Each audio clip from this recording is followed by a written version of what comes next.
for your time. As you know, it was actually quite hard to find a trans astronomer willing to be interviewed. Yeah, we're quite happy that you agreed to it. And Yeah. as you know, usually LGBT people are clueless, right, when it comes to tea issues.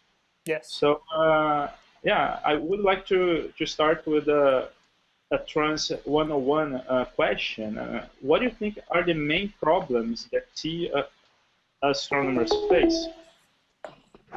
Well, that's my old one finally signing off. Good question. I think the biggest problem that in an academic environment, what I've seen, I don't even know how, I know two other trans astronomers, three I guess actually, I know of.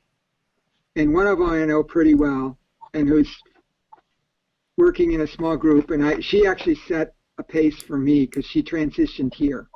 And but had a smaller group of people that she had to come out to, and she's had a harder time with the rest of her life than I have.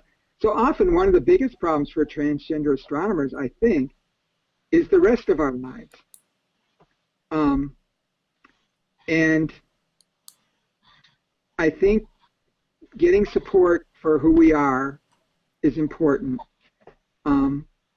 But often I think what we need as much as anything is a little bit of space to deal with the rest of our lives if we're dealing with somebody who's just transitioning.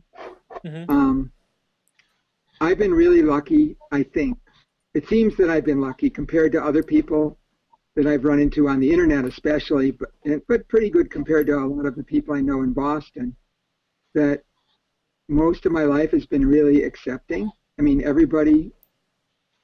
I first have been a pretty social person, like maybe not as social as I would have been if I hadn't had this identity issue hanging over me, but I've done a lot of stuff outside of work and inside of work over a pretty long time, and that's helped me a lot. So it's tricky for me to judge what somebody who's younger that's just coming out, or I think the biggest thing we're scared of in our professions is how other people will treat us.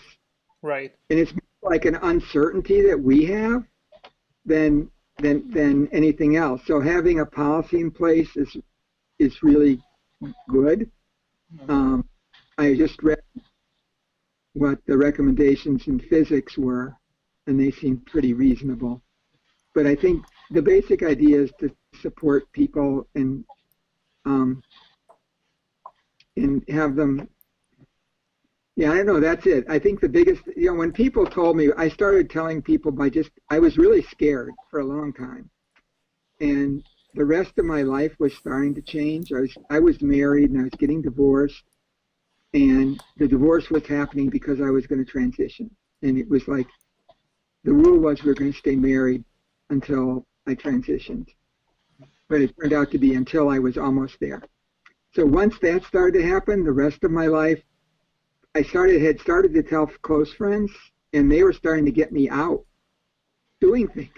And non-trans people, right? Mostly friends that just were people I knew, and now I'd gotten really close to over the last couple of years because I was really starting to transition in my brain. So I took a long time. I mean, this is a good thing about being old, I guess, that I wasn't rushing into anything. My life was pretty stable. My job is stable, because I'm like a research staff person, not like somebody who has to go get grants all the time. So I'm like not tied to some of the same things that other people are. So I've been lucky about that. And most of the other people I've been talking to are scientists, are younger and in sort of the postdoc level so far.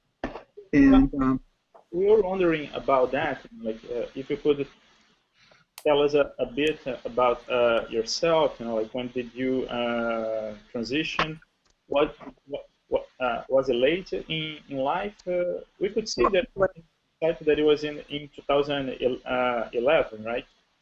Yeah. So in what stage of the career that was, and like, did you fear that you would affect you professionally, and did it affect you professionally in any way?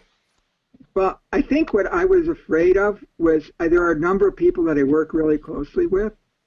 Um, I'm working in a place called the Telescope Data Center, and we process all the data that comes from the Smithsonian and Harvard's ground-based telescopes. And so I work with a lot of people, and I do a bunch of other things around the observatory too. And so I know a huge number of people at a big place. And I was really worried how people would accept a change in me, both the people I worked with every day and other people. And a lot of it was, it's different. Having an accepting policy is one thing, and having people accept you only because of the policy is something else. And so I wasn't worried about the policy parts, but I was really worried about how people that I worked with would think of me. Right. And the older they are, the harder the time they have, sort of, but that's not true across the board either. And so now I think I've got people, so I transitioned here at the observatory in the end of 2011. So I've had 2 years of like full time, more than 2 years now. Mm-hmm. And I did it late. So I transitioned when I was 60, which is pretty late. I have friends, some of my closest friends who've transitioned did it even later. Right. But this is late. And I partly knew I was going to do it when I was in my 50s. So it took me almost 10 years to really finish. Right. And I'm not done with everything, but I'm fully transitioned in my life. And sorry, go ahead.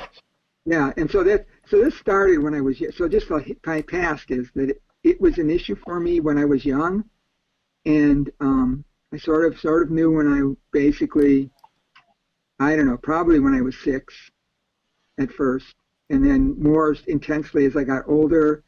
By the time I was 20, I was in college, and I was sort of ready to go back and forth, but I kept falling in love with people, with women, actually, and it was easier to just, that time it was easier to get married, and we got divorced eventually without any kids or anything, but we were both academics by then.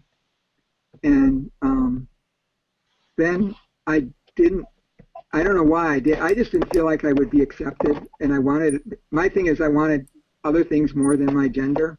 For much of my life, I wanted to work in astronomy. I wanted to be a bike advocate and get things done. And I've had a pretty successful career doing things in astronomy. Not quite the things I originally envisioned, but stuff that's been interesting too.